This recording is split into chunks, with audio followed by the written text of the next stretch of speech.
ਸਾਰਿਆਂ ਨੂੰ ਸਤਿ ਸ਼੍ਰੀ ਅਕਾਲ। ਮੇਰਾ ਨਾਮ ਰਾਜਵੀਰ ਕੌਰ ਹੈ। ਮੈਂ ਬਾਬਾ ਨਾਮਦੇਵ ਸਰਕਾਰੀ ਸੀਨੀਅਰ ਸੈਕੰਡਰੀ ਸਕੂਲ ਘੁਮਾਣ ਜ਼ਿਲ੍ਹਾ ਗੁਰਦਾਸਪੁਰ ਵਿਖੇ ਬਤੌਰ ਪੰਜਾਬੀ ਅਧਿਆਪਿਕਾ ਸੇਵਾ ਨਿਭਾ ਰਹੀ ਹਾਂ। ਅੱਜ ਅਸੀਂ 10ਵੀਂ ਜਮਾਤ ਦੇ ਪੰਜਾਬੀ ਵਿਸ਼ੇ ਦੇ ਪੇਪਰ ਏ ਦੇ ਪਾਠਕ੍ਰਮ ਵਿੱਚ ਸ਼ਾਮਿਲ ਵੰਨਗੀ ਪੁਸਤਕ ਵਿੱਚ ਦਰਜ ਇਕਾਂਗੀ ਦੂਜਾ ਵਿਆਹ ਬਾਰੇ ਗੱਲਬਾਤ ਕਰਾਂਗੇ। ਸਭ ਤੋਂ ਪਹਿਲਾਂ ਆਪਾਂ ਗੱਲ ਕਰਾਂਗੇ ਕਿ ਇਕਾਂਗੀ ਕਿਸ ਨੂੰ ਆਖਦੇ ਹਨ।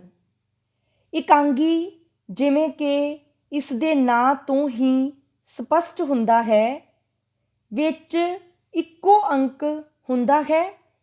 ਇਸ ਵਿੱਚ ਬਹੁਤਾ ਵਿਸਥਾਰ ਨਹੀਂ ਹੁੰਦਾ। ਇਸ ਵਿੱਚ ਮਨੁੱਖੀ ਜੀਵਨ ਨਾਲ ਸੰਬੰਧਿਤ ਕਿਸੇ ਵੀ ਕਹਾਣੀ ਨੂੰ ਢੁਕਵੇਂ ਪਾਤਰਾਂ ਦੀ ਵਾਰਤਾਲਾਪ ਰਾਹੀਂ ਘਟਨਾਵਾਂ ਨੂੰ ਰੰਗਮੰਚ ਉੱਤੇ ਵਾਪਰਦਾ ਦਿਖਾਇਆ ਜਾਂਦਾ ਹੈ। ਅੱਜ ਕੱਲ੍ਹ ਸਕੂਲਾਂ ਕਾਲਜਾਂ ਵਿੱਚ ਇਕਾਂਗੀ ਖੇਡਣੇ ਵਿੱਦਿਆ ਦਾ ਇੱਕ ਅੰਗ ਬਣ ਗਿਆ ਹੈ। ਦੂਜਾ ਵਿਆਹ ਇਕਾਂਗੀ ਪ੍ਰਿੰਸੀਪਲ ਸੰਤ ਸਿੰਘ ਸੇਖੋਂ ਦੁਆਰਾ ਲਿਖਿਆ ਗਿਆ ਹੈ। ਸੰਤ ਸਿੰਘ ਸੇਖੋਂ ਦਾ ਜਨਮ ਚੱਕ ਨੰਬਰ 70 ਝੰਗ ਬ੍ਰਾਂਚ ਜ਼ਿਲ੍ਹਾ ਲਾਇਲਪੁਰ ਪਾਕਿਸਤਾਨ ਵਿੱਚ ਮਾਤਾ ਪ੍ਰੇਮ ਕੌਰ ਅਤੇ ਪਿਤਾ ਸ਼੍ਰੀ ਹੁਕਮ ਸਿੰਘ ਦੇ ਘਰ 31 ਮਈ 1908 ਈਸਵੀ ਵਿੱਚ ਹੋਇਆ। ਸੰਤ ਸਿੰਘ ਸੇਖੋਂ ਨਾਟਕਕਾਰ, ਕਹਾਣੀਕਾਰ ਅਤੇ ਆਲੋਚਕ ਸਨ। 7 ਅਕਤੂਬਰ 1997 ਈਸਵੀ ਵਿੱਚ ਆਪ ਦਾ ਦੇਹਾਂਤ ਹੋ ਗਿਆ। ਪ੍ਰਿੰਸੀਪਲ ਸੰਤ ਸਿੰਘ ਸੇਖੋਂ ਨੇ ਆਪਣੀਆਂ ਰਚਨਾਵਾਂ ਵਿੱਚ ਸਮਾਜਵਾਦੀ ਪੱਖ ਅਪਣਾਇਆ ਹੈ। ਉਹਨਾਂ ਦੀਆਂ ਰਚਨਾਵਾਂ ਕਿਸੇ ਗੰਭੀਰ ਖਿਆਲ ਦੇ ਧੁਰੇ ਦੁਆਲੇ ਘੁੰਮਦੀਆਂ ਹਨ। ਦੂਜਾ ਵਿਆਹ ਇਕਾਂਗੀ ਵਿੱਚ ਜਗੀਰਦਾਰੀ ਪ੍ਰਥਾ ਦੇ ਸਮੇਂ ਤੋਂ ਪ੍ਰਚਲਿਤ ਦੂਜੇ ਵਿਆਹ ਦੀ ਸਮੱਸਿਆ ਨੂੰ ਬਹੁਤ ਹੀ ਭਾਵਪੂਰਤ ਢੰਗ ਨਾਲ ਪੇਸ਼ ਕੀਤਾ ਗਿਆ ਹੈ। ਇਕਾਂਗੀ ਵਿੱਚ ਨਿਹਾਲ ਕੌਰ ਆਪਣੀ ਨੂੰਹ ਮਨਜੀਤ ਨੂੰ ਹਰ ਵੇਲੇ ਤਾਨੇ ਮਿਹਣੇ ਅਤੇ ਪੁੱਤਰ ਦੇ ਦੂਜੇ ਵਿਆਹ ਦੇ ਡਰਾਵੇ ਦਿੰਦੀ ਰਹਿੰਦੀ ਹੈ। ਜਦੋਂ ਉਸ ਨੂੰ ਪਤਾ ਲੱਗਦਾ ਹੈ ਕਿ ਉਸ ਦਾ ਜਵਾਈ ਦੂਜਾ ਵਿਆਹ ਕਰਵਾਉਣ ਜਾ ਰਿਹਾ ਹੈ ਤਾਂ ਉਸ ਦੀ ਮਾਨਸਿਕ ਅਵਸਥਾ ਵੇਖਣ ਵਾਲੀ ਹੁੰਦੀ ਹੈ। ਇਕਾਂਗੀ ਵਿੱਚ ਨੂੰਹ ਪੁੱਤਰ ਦੇ ਰੂਪ ਵਿੱਚ ਮਨਜੀਤ ਅਤੇ ਸੁਖਦੇਵ ਦਾ ਵਿਹਾਰ ਸਹੀ ਸੇਧ ਦੇਣ ਵਾਲਾ ਹੈ। ਮਨਜੀਤ ਆਪਣੀ ਸੱਸ ਨਾਲ ਬਹੁਤ ਹੀ ਨਿਮਰਤਾ ਨਾਲ ਪੇਸ਼ ਆਉਂਦੀ ਹੈ। ਉਸ ਦਾ ਇਸਤਰੀ ਸਭਾ ਦੀ ਮੈਂਬਰ ਦੇ ਰੂਪ ਵਿੱਚ ਕਾਰਜਸ਼ੀਲ ਹੋਣਾ ਔਰਤ ਜਾਤੀ ਦਾ ਆਪਣੇ ਹੱਕਾਂ ਪ੍ਰਤੀ ਚੇਤੰਨ ਹੋਣ ਦਾ ਪ੍ਰਤੀਕ ਹੈ। ਮਨਜੀਤ ਆਪਣੀ ਨਨਾਣ ਦੇ ਪਤੀ ਵੱਲੋਂ ਦੂਜਾ ਵਿਆਹ ਕਰਵਾਉਣ ਦੀ ਖਬਰ ਸੁਣ ਕੇ ਢੇਰੀ ਨਹੀਂ ਢਾਉਂਦੀ, ਸਗੋਂ ਇਸਤਰੀ ਸਭਾ ਰਾਹੀਂ ਇਸ ਮਸਲੇ ਨੂੰ ਹੱਲ ਕਰਨ ਦੀ ਗੱਲ ਕਰਦੀ ਹੈ। ਇਸ ਇਕਾਂਗੀ ਵਿੱਚ ਸੰਤ ਸਿੰਘ ਸੇਖੋਂ ਨੇ ਭਾਰਤੀ ਸੱਭਿਆਚਾਰ ਦਾ ਸਹੀ ਅਤੇ ਪ੍ਰਭਾਵਸ਼ਾਲੀ ਚਿੱਤਰ ਪੇਸ਼ ਕੀਤਾ ਹੈ। ਨਿਹਾਲ ਕੌਰ ਵੱਲੋਂ ਆਪਣੇ ਪੁੱਤਰ ਦਾ ਦੂਜਾ ਵਿਆਹ ਕਰਨ ਦੀ ਗੱਲ ਵਾਰ-ਵਾਰ ਕਰਨ ਦਾ ਸੰਬੰਧ ਮਨੁੱਖੀ ਮਾਨਸਿਕਤਾ ਨਾਲ ਵੀ ਜੁੜਿਆ ਹੋਇਆ ਹੈ, ਕਿਉਂਕਿ ਉਸ ਦੇ ਆਪਣੇ ਪਤੀ ਨੇ ਇੱਕ ਵਾਰ ਸੰਤਾਨ ਪ੍ਰਾਪਤੀ ਲਈ ਦੂਜਾ ਵਿਆਹ ਕਰਵਾ ਲਿਆ ਸੀ। ਇਕਾਂਗੀ ਵਿੱਚ ਪਾਤਰਾਂ ਦੇ ਮਾਧਿਅਮ ਰਾਹੀਂ ਹੀ ਕਹਾਣੀ ਨੂੰ ਸਾਕਾਰ ਕੀਤਾ ਜਾਂਦਾ ਹੈ।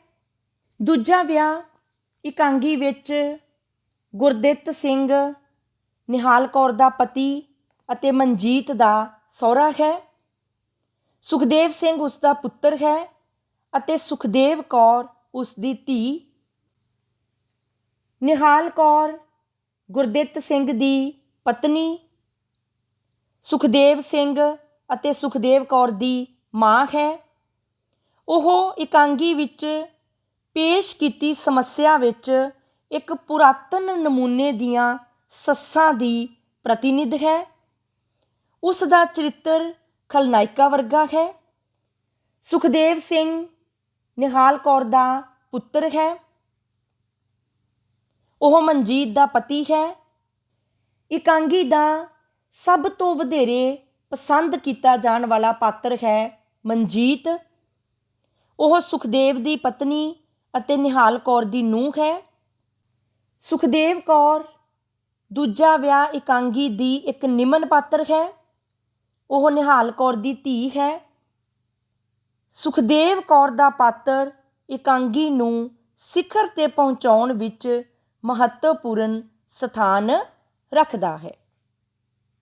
ਦੂਜਾ ਵਿਆਹ ਇਕਾਂਗੀ ਵਿੱਚ ਇਕਾਂਗੀਕਾਰ ਨੇ ਨੂੰਹ ਸੱਸ ਦੀ ਘਰੇਲੂ ਮਾਮਲਿਆਂ ਸੰਬੰਧੀ ਮਾੜੀ ਮੋਟੀ ਨੋਕ ਝੋਕ ਦਾ ਵਰਣਨ ਕੀਤਾ ਹੈ।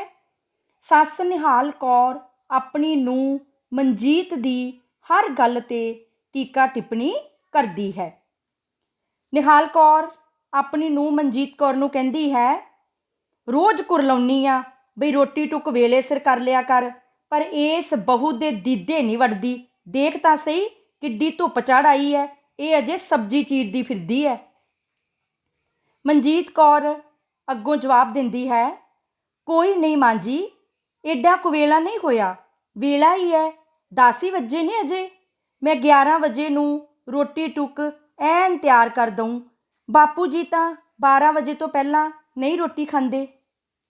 ਨਿਹਾਲ ਕੌਰ ਫਿਰ ਕਹਿੰਦੀ ਹੈ, ਵਜੇ ਦੇਖ ਦੇਖ ਹੀ ਪੈਰ ਧਰਦੀ ਹੈ, 10 ਨਹੀਂ ਵੱਜੇ ਹਾਲੇ, ਧੁੱਪ ਦਾ ਦੇਖ ਕਿੱਥੇ ਆ ਚੱਲੀ ਹੈ।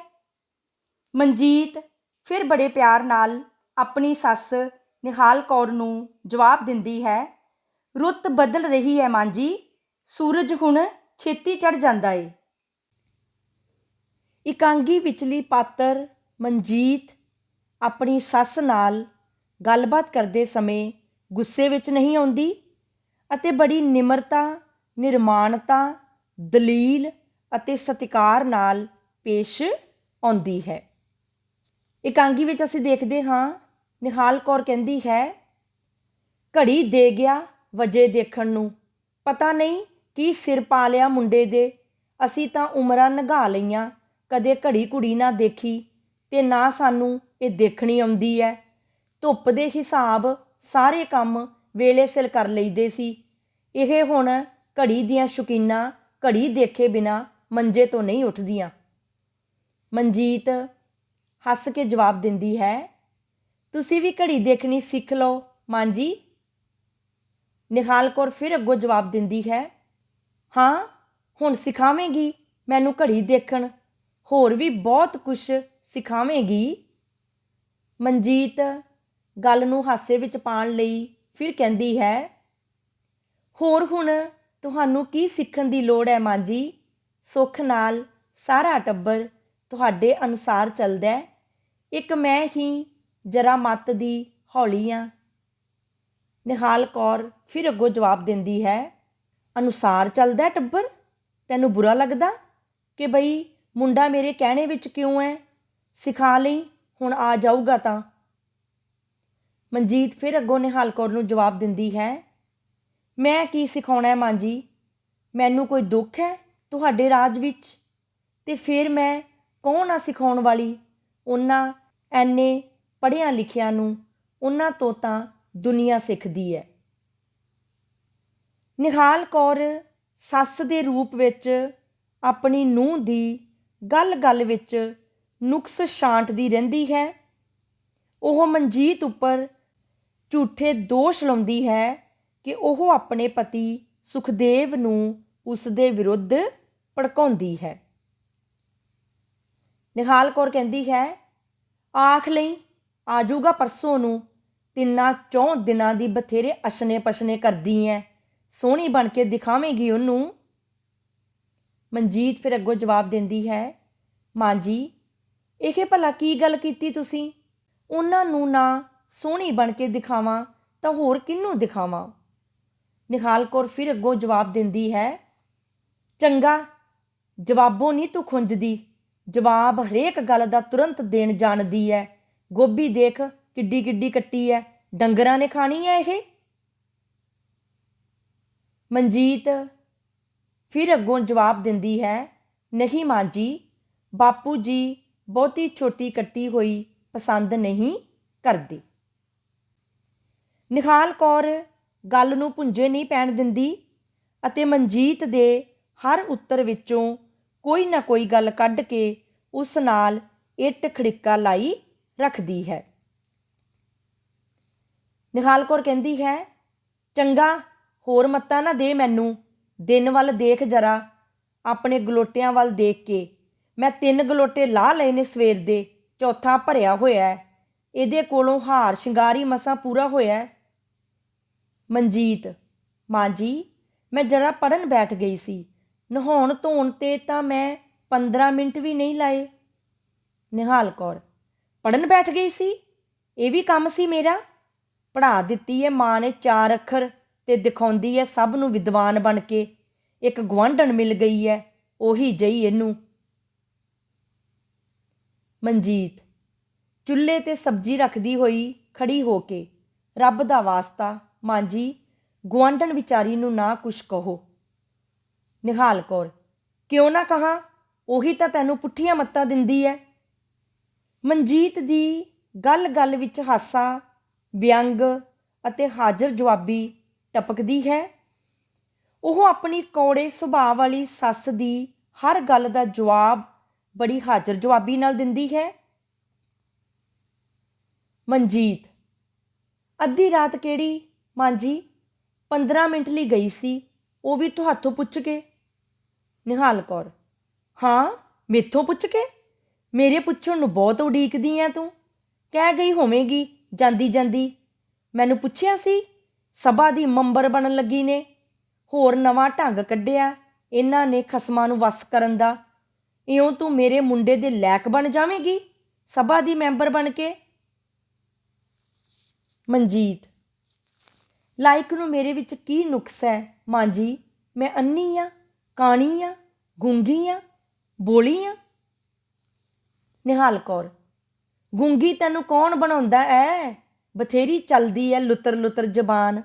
ਬਣਾ ਲੈ ਜਿਹੜੀਆਂ ਸਭਾਵਾਂ ਬਣਾਉਣੀਆਂ ਨੇ, ਕਰ ਲੈ ਮਨਸੂਬੇ ਗੁਆਂਢਣ ਨਾਲ। ਮੇਰੇ ਮੁੰਡੇ ਦੇ ਲਾਇਕ ਨਹੀਂ ਬਣਨ ਲੱਗੀ ਤੂੰ। ਮਨਜੀਤ, ਮੁੰਡਾ ਤਾਂ ਬਥੇਰਾ ਚੰਗਾ ਹੈ ਮਾਂ ਜੀ, ਤੇਰੇ ਹੀ ਲਾਇਕ ਨਹੀਂ ਮੈਂ।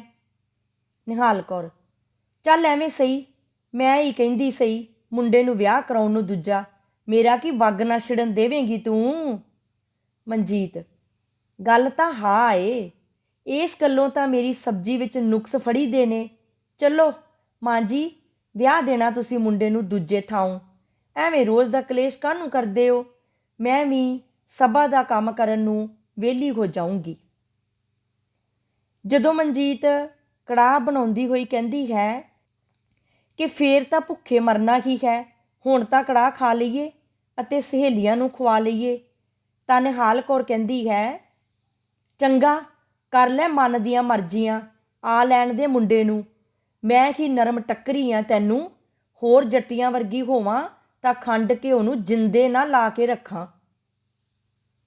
ਮਨਜੀਤ, ਨਰਮ ਤਾਂ ਮਾਂ ਜੀ ਤੁਸੀਂ ਬੜੇ ਹੋ, ਕੜਾਹ ਨਾਲੋਂ ਵੀ ਕੂਲੇ ਹੋ। ਮਨਜੀਤ ਇੱਕ ਸੁਚੱਜੀ ਨੂੰਹ ਹੈ। ਚਾਹੇ ਕਿ ਉਸਦੀ ਸੱਸ ਨਿਹਾਲ ਕੌਰ ਉਸਦੀ ਗੱਲ ਗੱਲ 'ਤੇ ਨੁਕਸ ਕੱਢਦੀ ਹੈ, ਪਰ ਫਿਰ ਵੀ ਮਨਜੀਤ ਆਪਣੇ ਘਰ ਦਾ, ਆਪਣੀ ਸੱਸ ਸਹੁਰੇ ਦਾ, ਆਪਣੇ ਪਤੀ ਦਾ ਅਤੇ ਆਪਣੀ ਨਨਾਣ ਦਾ ਖਿਆਲ ਰੱਖਦੀ ਹੈ।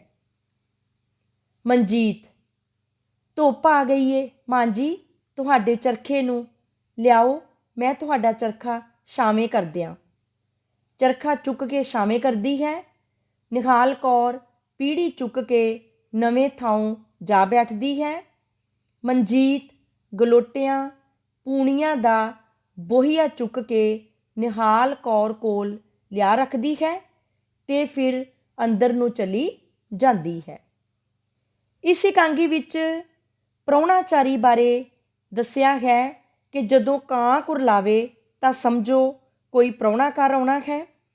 ਇੱਕ ਹੋਰ ਗੱਲ ਦੱਸੀ ਗਈ ਹੈ ਕਿ ਸਹੁਰੇ ਘਰ ਬੈਠੀ ਭੈਣ ਨੂੰ ਆਪਣੇ ਭਰਾ ਦੇ ਆਉਣ ਦੀ ਉਡੀਕ ਹੁੰਦੀ ਹੈ।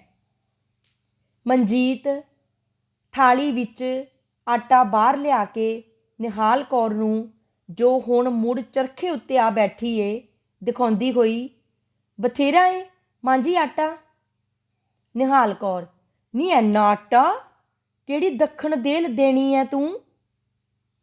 ਮਨਜੀਤ ਹੱਸਦੀ ਹੋਈ, ਕਾਂ ਕੁਰਲਾਉਂਦਾ ਮਾਂ ਜੀ ਸਵੇਰ ਦਾ, ਖਬਰਾਂ ਕੋਈ ਪ੍ਰਾਹੁਣਾ ਹੀ ਆ ਜਾਵੇ।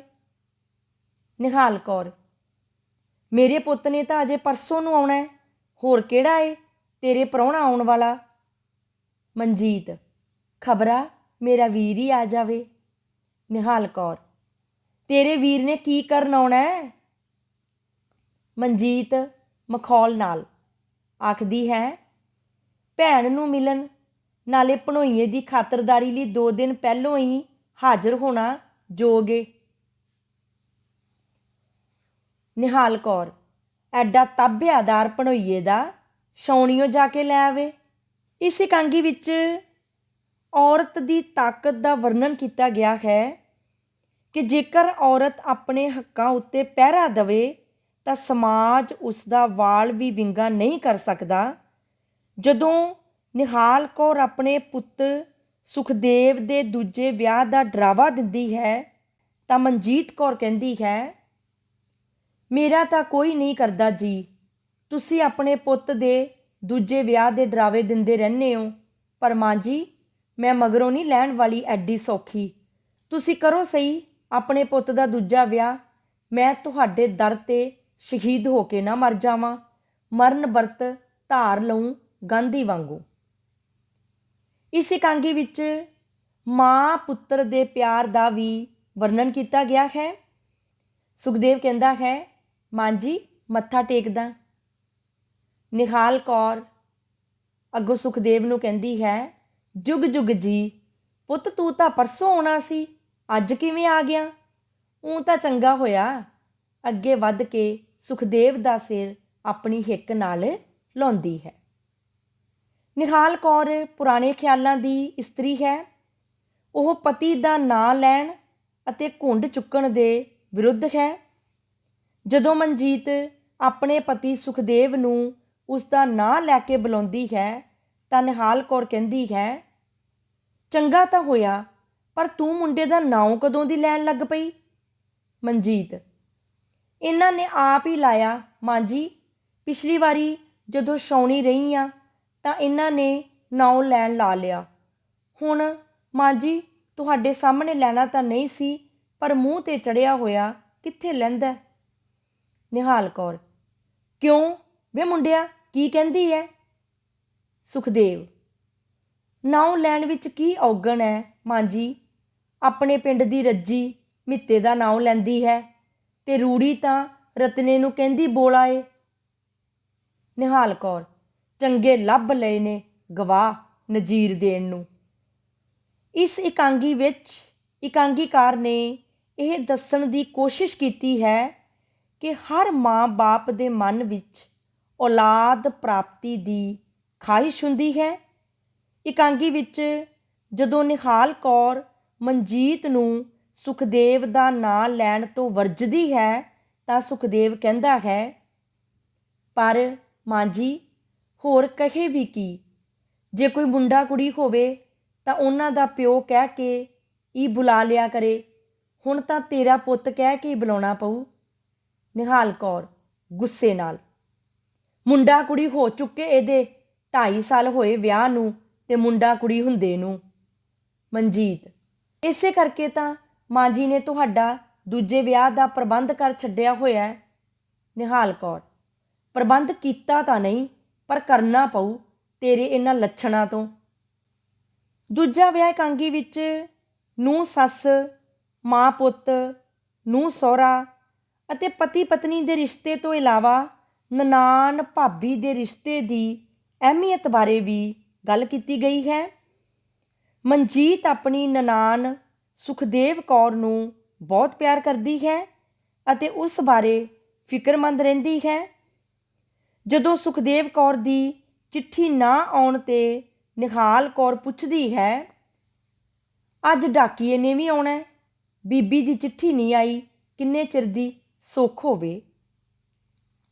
ਮਨਜੀਤ, ਸੌਖੀ ਹੋਊ ਮਾਂ ਜੀ, ਚਿੱਠੀ ਨਾ ਆਵੇ ਤਾਂ ਸੌਖੀ ਹੁੰਦੀ ਹੈ। ਨਿਹਾਲ ਕੌਰ, ਆਹੋ ਸੌਖੀ ਹੁੰਦੀ ਹੈ, ਤੈਨੂੰ ਕੋਈ ਤੇ ਹੈ ਮੇਰੀ ਧੀ ਦਾ ਬਈ ਉਹਦੀ ਚਿੱਠੀ ਉਡੀਕੇ। ਮਨਜੀਤ, ਤੇ ਤੋਂ ਬਿਨਾਂ ਹੀ ਮਾਂ ਜੀ 2 ਚਿੱਠੀਆਂ ਪਾ ਚੁੱਕੀ ਹਾਂ, ਆਪਣੀ ਧੀ ਨੂੰ ਤਾਂ ਪੁੱਛਿਓ, ਆਪਣੀ ਧੀ ਨੂੰ ਤਾਂ ਪੁੱਛਿਓ ਕਦੇ ਕਿੰਨਾ ਪਿਆਰ ਕਰਦੀ ਆ ਉਹਨੂੰ। ਨਿਹਾਲ ਕੌਰ, ਨਹੀਂ ਉਹੀ ਤੈਨੂੰ ਪਿਆਰ ਕਰਦੀ ਨਹੀਂ ਰੱਜਦੀ, ਤੂੰ ਕਿੱਥੋਂ ਪਿਆਰ ਕਰਨ ਵਾਲੀ ਖੁੱਟੜੀ। ਇਕਾਂਗੀ ਵਿੱਚ ਸੁਖਦੇਵ ਸਿੰਘ ਦੀਆਂ ਗੱਲਾਂ ਤੋਂ ਸਪਸ਼ਟ ਹੁੰਦਾ ਹੈ ਕਿ ਨਿਹਾਲ ਕੌਰ ਮਾਨਸਿਕ ਕਲੇਸ਼ ਦੀ ਸ਼ਿਕਾਰ ਔਰਤ ਹੈ। ਆਪਣੇ ਪਤੀ ਦੇ ਦੂਜਾ ਵਿਆਹ ਕਰਾਉਣ ਕਰਕੇ ਉਸਨੇ ਦੂਜੇ ਵਿਆਹ ਦੀ ਪੀੜਾ ਨੂੰ ਆਪਣੇ ਪਿੰਡੇ 'ਤੇ ਹੰਢਾਇਆ ਹੁੰਦਾ ਹੈ। ਇਸੇ ਕਰਕੇ ਉਹ ਬਦਲਾ ਲੈਣ ਲਈ ਆਪਣੀ ਨੂੰਹ ਨੂੰ ਆਪਣੇ ਪੁੱਤਰ ਦਾ ਦੂਜਾ ਵਿਆਹ ਕਰਨ ਦੀਆਂ ਧਮਕੀਆਂ ਦਿੰਦੀ ਹੈ। ਸੁਖਦੇਵ ਮੁਸਕਰਾ ਕੇ ਆਪਣੀ ਪਤਨੀ ਮਨਜੀਤ ਨੂੰ ਨਿਹਾਲ ਕੌਰ ਬਾਰੇ ਦੱਸਦਾ ਹੈ, ਮਾਂ ਜੀ ਵਿਚਾਰੀ ਦਾ ਵੀ ਕੀ ਇਹਦੇ ਵਿੱਚ ਕਸੂਰ ਹੈ। ਮਨਜੀਤ ਜੀ, ਸਾਰੀ ਉਮਰ ਬਾਪੂ ਜੀ ਵੱਲੋਂ ਵਿਚਾਰੀ ਨੂੰ ਦੂਜਾ ਵਿਆਹ ਕਰਵਾ ਲੈਣ ਦੀਆਂ ਧਮਕੀਆਂ ਮਿਲਦੀਆਂ ਰਹੀਆਂ, ਸੋ ਇਹਦੇ ਭਾਣੇ ਇਸਤਰੀ ਉੱਤੇ ਕਾਬੂ ਰੱਖਣ ਲਈ ਦੂਜੇ ਵਿਆਹ ਦੀ ਧਮਕੀ ਵੀ ਓਨੀ ਹੀ ਜ਼ਰੂਰੀ ਹੈ ਜਿਤਨੀ ਟਾਂਗੇ ਦੇ ਘੋੜੇ ਲਈ ਛਾਂਟ। ਸੁਖਦੇਵ ਮਨਜੀਤ ਨੂੰ ਦੱਸਦਾ ਹੈ, ਜਦੋਂ ਬਾਪੂ ਜੀ ਸਿਪਾਹੀ ਭਰਤੀ ਹੋਏ ਤਾਂ ਉਹਨਾਂ ਦਾ ਵਿਆਹ ਹੋਇਆ ਸੀ। ਸਰਦਾਰ ਬਣਨ ਵੇਲੇ ਤੱਕ ਇੱਕ ਮੁੰਡਾ ਤੇ ਇੱਕ ਕੁੜੀ, ਮੈਂ ਤੇ ਭੈਣ ਜੀ ਹੀ ਪੈਦਾ ਹੋਏ ਤੇ ਬਾਪੂ ਜੀ ਨੇ ਸ਼ਾਇਦ ਫੌਜੀ ਨੁਕਤੇ ਤੋਂ ਇੰਨੀ ਕੁ ਸੰਤਾਨ ਨੂੰ ਕਾਫੀ ਨਾ ਸਮਝਿਆ ਤੇ ਦੂਜਾ ਵਿਆਹ ਕਰਵਾ ਲਿਆ। ਪਰ ਸਾਡੀ ਮਾਂ ਜੀ ਦੀ ਕਿਸਮਤ ਸਮਝੋ ਜਾਂ ਕੁਛ ਹੋਰ, ਸਾਡੀ ਮਤਰੇਈ ਦੇ ਕੋਈ ਸੰਤਾਨ ਨਾ ਹੋਈ ਤੇ ਉਹ 5 ਕੁ ਸਾਲ ਬਾਅਦ ਹੀ ਬਿਮਾਰ ਹੋ ਕੇ ਮਰ ਗਈ। ਮਾਂ ਜੀ ਸ਼ਾਇਦ ਉਸ ਸੁਕਨਤ ਦਾ ਬਦਲਾ ਕਿਸੇ ਤੋਂ ਲੈਣਾ ਚਾਹੁੰਦੇ ਨੇ। ਉਹ 5 ਸਾਲ ਮਾਂ ਜੀ ਦੇ ਬਹੁਤ ਕਲੇਸ਼ ਦੇ ਗੁਜ਼ਰੇ ਸਨ ਤੇ ਸ਼ਾਇਦ ਮਾਂ ਜੀ ਨੂੰ ਪੋਤਾ ਪੋਤੀ ਨਾ ਹੋਣ ਦਾ ਵੀ ਰੋਸ ਹੈ ਤੇਰੇ ਤੇ। ਇਕਾਂਗੀ ਵਿੱਚ ਮਾਂ ਅਤੇ ਧੀ ਦੇ ਗੂੜ੍ਹੇ ਪਿਆਰ ਦੀ ਬਿਆਨਕਾਰੀ ਵੀ ਕੀਤੀ ਗਈ ਹੈ। ਨਿਹਾਲ ਕੌਰ ਆਪਣੀ ਧੀ ਸੁਖਦੇਵ ਕੌਰ ਦੀ ਚਿੱਠੀ ਆਉਣ 'ਤੇ ਬੜੀ ਉਤਸੁਕਤਾ ਨਾਲ ਆਪਣੇ ਪੁੱਤ ਸੁਖਦੇਵ ਨੂੰ ਕਹਿੰਦੀ ਹੈ, ਸੁਣਾ ਪੁੱਤ, ਪੜ੍ਹ ਕੇ ਮੇਰੀ ਧੀ ਦੀ ਚਿੱਠੀ। ਸੁਖਦੇਵ, ਕੀ ਸੁਣਾਵਾਂ ਮਾਂ ਜੀ, ਭੈਣ ਜੀ ਤਾਂ ਬੜੇ ਦੁਖੀ ਨੇ। ਨਿਹਾਲ ਕੌਰ, ਇਹ ਤਾਂ ਮੈਨੂੰ ਪਤਾ ਹੀ ਸੀ, ਪ੍ਰਾਹੁਣਾ ਨਹੀਂ ਸਾਡਾ ਕਿਸੇ ਕੰਮ ਦਾ। ਕੀ ਲਿਖਦੀ ਹੈ ਬੀਬੀ? ਸੁਖਦੇਵ, ਲਿਖਦੀ ਹੈ ਬਈ ਬਲਵੰਤ ਸਿੰਘ ਹੋਰੀ ਸ਼ਰਾਬ ਪੀਣ ਲੱਗ ਪਏ ਨੇ, ਅੱਧੀ ਰਾਤ ਤੱਕ ਘਰ ਨਹੀਂ ਆਉਂਦੇ, ਭੈਣ ਜੀ ਅੱਗੇ ਕੁਝ ਬੋਲਦੇ ਨੇ ਤਾਂ ਮਾਰਨ ਪੈਂਦੇ ਨੇ ਤੇ ਆਖਦੇ ਨੇ ਮੈਂ ਦੂਜਾ ਵਿਆਹ ਕਰਵਾ ਲੈਣਾ। ਨਿਹਾਲ ਕੌਰ ਅੱਖਾਂ ਵਿੱਚ ਹੰਝੂ ਭਰ ਕੇ ਕਹਿੰਦੀ ਹੈ, ਕਿਉਂ ਦੂਜਾ ਵਿਆਹ ਕਿਉਂ ਕਰਵਾ ਲੈਣਾ ਏ? ਤੇ ਬੀਬੀ ਕਾਹਨੂੰ ਰੋਕਦੀ ਹੈ ਸ਼ਰਾਬ ਤੋਂ? ਪਿਆ ਹੋਵੇ ਪੀ ਲਵੇ, ਜਿੰਨੀ ਸ਼ਰਾਬ ਪੀ ਹੁੰਦੀ ਹੈ, ਉਹ ਐਵੇਂ ਮੁਕਤ ਦਾ ਆਪਣੀ ਜਾਨ ਨੂੰ ਕਲੇਸ਼ ਪਾਉਂਦੀ ਹੈ। ਨਿਹਾਲ ਕੌਰ ਦਾ ਜਵਾਈ ਬਲਵੰਤ ਸਿੰਘ 2 ਧੀਆਂ ਹੋਣ ਦੇ ਬਾਵਜੂਦ ਮੁੰਡੇ ਦੀ ਪ੍ਰਾਪਤੀ ਲਈ ਦੂਜਾ ਵਿਆਹ ਕਰਾਉਣਾ ਚਾਹੁੰਦਾ ਹੈ। ਸੁਖਦੇਵ ਆਪਣੀ ਮਾਂ ਨਿਹਾਲ ਕੌਰ ਨੂੰ ਦੱਸਦਾ ਹੈ, ਪਰ ਵਿਆਹ ਤਾਂ ਉਹ ਇਸ ਕਰਕੇ ਕਰਾਉਣਾ ਚਾਹੁੰਦਾ ਹੈ, ਪਰ ਵਿਆਹ ਤਾਂ ਉਹ ਇਸ ਕਰਕੇ ਕਰਾਉਣਾ ਚਾਹੁੰਦੇ ਨੇ ਕਿ ਭੈਣ ਜੀ ਦੇ ਮੁੰਡਾ ਕੋਈ ਨਹੀਂ। ਨਿਹਾਲ ਕੌਰ, ਹੋ ਜੂ ਮੁੰਡਾ, ਮੇਰੀ ਧੀ ਕੋਈ ਬੂढ़ी ਹੋ ਗਈ ਹੁਣੇ। 2 ਕੁੜੀਆਂ ਵੀ ਕੋਈ ਬਹੁਤੀਆਂ ਹੁੰਦੀਆਂ ਨੇ, ਦੂਜੀ ਨੂੰ ਵੀ ਜੇ ਕੁੜੀਆਂ ਹੋਈਆਂ ਫੇਰ ਕੀ ਕਰੂ। ਪਹਿਲਾਂ ਤਾਂ ਨਿਹਾਲ ਕੌਰ ਆਪਣੇ ਪੁੱਤ ਸੁਖਦੇਵ ਦਾ ਦੂਜਾ ਵਿਆਹ ਕਰਾਉਣਾ ਚਾਹੁੰਦੀ ਹੈ, ਕਿਉਂਕਿ 2.5 ਸਾਲ ਵਿਆਹ ਨੂੰ ਹੋ ਗਏ ਸਨ, ਪਰ ਉਹਨਾਂ ਦੇ ਘਰ ਕੋਈ ਬੱਚਾ ਨਹੀਂ ਸੀ। ਪਰ ਜਦੋਂ ਨਿਹਾਲ ਕੌਰ ਦੀ ਧੀ ਨਾਲ ਅਜਿਹੀ ਘਟਨਾ ਵਾਪਰਦੀ ਹੈ ਕਿ ਉਸ ਦਾ ਪਤੀ ਵੀ ਮੁੰਡੇ ਦੀ ਪ੍ਰਾਪਤੀ ਲਈ ਦੂਜਾ ਵਿਆਹ ਕਰਾਉਣਾ ਚਾਹੁੰਦਾ ਹੈ, ਤਾਂ ਨਿਹਾਲ ਕੌਰ ਦੀ ਅਕਲ ਟਿਕਾਣੇ ਆਉਂਦੀ ਹੈ ਅਤੇ ਉਹ ਆਪਣੀ ਨੂੰਹ ਮਨਜੀਤ ਤੋਂ ਮੁਆਫੀ ਮੰਗਦੀ ਹੋਈ, ਪਛਤਾਵੇ ਦੇ ਭਾਵ ਪ੍ਰਗਟ ਕਰਦੀ ਹੋਈ ਡੁਸਕ ਕੇ ਕਹਿੰਦੀ ਹੈ, ਨੀ ਬਹੂ, ਮੈਨੂੰ ਮਾफ़ ਕਰੀ। ਮੈਂ ਤੇਰੇ ਨਾਲ ਜਿਹੜੀਆਂ ਦੂਜੇ ਵਿਆਹ ਦੀਆਂ ਗੱਲਾਂ ਕੀਤੀਆਂ ਨੇ ਮੈਂ ਭੁੱਲੀ। ਮੈਂ ਤਾਂ ਆਪ ਇਸ ਦੂਜੇ ਵਿਆਹ ਦਾ ਬਥੇਰਾ ਦੁੱਖ ਭੋਗ ਚੁੱਕੀ ਹਾਂ। ਮੇਰੀ ਧੀ ਤੇ ਇਹ ਹੋਣੀ ਕਿਹੜੇ ਪਾਪ ਦਾ ਫਲ ਹੋ ਕੇ ਬੀਤਦੀ ਹੈ। ਜਿਹੜੇ ਬਹੂ ਮੈਂ ਤੈਨੂੰ ਬੋਲ ਕਬੋਲ ਕਹੇ ਨੇ, ਉਹਨਾਂ ਬੋਲਾਂ ਦੀ ਮੈਂ ਤੇਤੋਂ ਤੇ ਵਾਹਿਗੁਰੂ ਤੋਂ ਮਾफ़ੀ ਮੰਗਦੀ ਹਾਂ। ਨਿਹਾਲ ਕੌਰ ਇਸਤਰੀ ਸਭਾ ਦੀਆਂ ਮੈਂਬਰਾਂ ਕੋਲੋਂ ਵੀ ਮਾफ़ੀ ਮੰਗਣ ਲਈ ਤਿਆਰ ਹੋ ਜਾਂਦੀ ਹੈ। ਇਸ ਇਕਾਂਗੀ ਵਿੱਚ ਲੋਕ ਇਸਤਰੀ ਸਭਾ ਦੀ ਮਹਾਨਤਾ ਬਾਰੇ ਵੀ ਦੱਸਿਆ ਗਿਆ ਹੈ, ਜੋ ਸਮਾਜ ਵਿੱਚ ਇਸਤਰੀ ਜਾਤੀ ਨਾਲ ਕੀਤੇ ਅਨਿਆਂ ਵਿਰੁੱਧ ਲੜਦੀ ਹੈ। ਇਕਾਂਗੀ ਵਿਚਲੀ ਪਾਤਰ ਮਨਜੀਤ ਇਸ ਸਭਾ ਦੀ ਮੈਂਬਰ ਹੈ। ਮਨਜੀਤ ਆਪਣੇ ਪਤੀ ਸੁਖਦੇਵ ਨੂੰ ਦੱਸਦੀ ਹੈ, ਸਾਰੇ ਪੰਜਾਬ ਵਿੱਚ ਸੁਖਦੇਵ ਜੀ, ਅਸਾਂ ਹੁਣ ਲੋਕ ਇਸਤਰੀ ਸਭਾ ਬਣਾਈ ਹੈ। ਜ਼ਿਲ੍ਹੇ ਪਿੰਡ ਵਿੱਚ ਉਹਦੀਆਂ ਸ਼ਾਖਾ ਬਣ ਰਹੀਆਂ ਨੇ ਤੇ ਪੰਜਾਬ ਦੀ ਇਸਤਰੀ ਆਪਣੇ ਦੁੱਖਾਂ ਦੀ ਨਿਵਰਤੀ ਤੇ ਹੱਕਾਂ ਦੀ ਰਾਖੀ ਲਈ ਜਥੇਬੰਦ ਹੋ ਰਹੀ ਹੈ। ਮੈਨੂੰ ਪਤਾ ਏ ਭੈਣ ਜੀ ਦੇ ਪਿੰਡ ਵੀ ਲੋਕ ਇਸਤਰੀ ਸਭਾ ਦੀ ਸ਼ਾਖਾ ਹੈ। ਉੱਥੋਂ ਦੀ ਪ੍ਰਬੰਧਕ ਸਤਵੰਤ ਕੌਰ ਤਾਂ ਬੜੀ ਧੜੱਲੇਦਾਰ ਇਸਤਰੀ ਹੈ। ਮੈਂ ਹੁਣੇ ਉਹਦੇ ਵੱਲ ਸੁਨੇਹਾ ਭੇਜਦੀ ਹਾਂ। ਗੁਆਂਢਣ ਦੇ ਹੱਥ ਸਭਾ ਬਲਵੰਤ ਸਿੰਘ ਨੂੰ ਝੰਬਦੇ ਹੀ ਸਿੱਧੇ ਰਾਹ 'ਤੇ ਲਿਆ ਦੇਵੇਗੀ।